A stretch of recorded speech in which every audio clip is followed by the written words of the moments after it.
За один месяц цены на продукты в Якутии выросли в среднем на 0,5%. Таковы данные службы госстатистики. На мясные консервы рост составляет 5%, сухое молоко 4%, маргарин и чай 3%.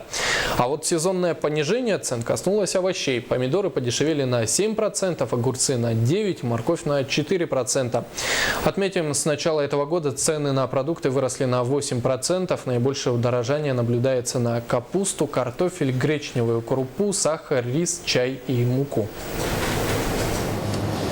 Для сравнения цен между районами мы используем показатель минимальный набор продуктов питания, в который входит 33 основных продуктов питания, пригодных для потребления на одного мужчину трудоспособного возраста.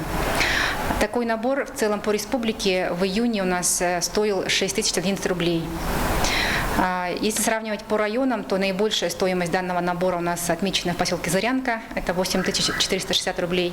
Наименее дешевая, это в Нерюнгре, 5259 рублей. В городе Якутске данный набор стоил 6138 рублей, и его повышение с начала года было отмечено на уровне 14%.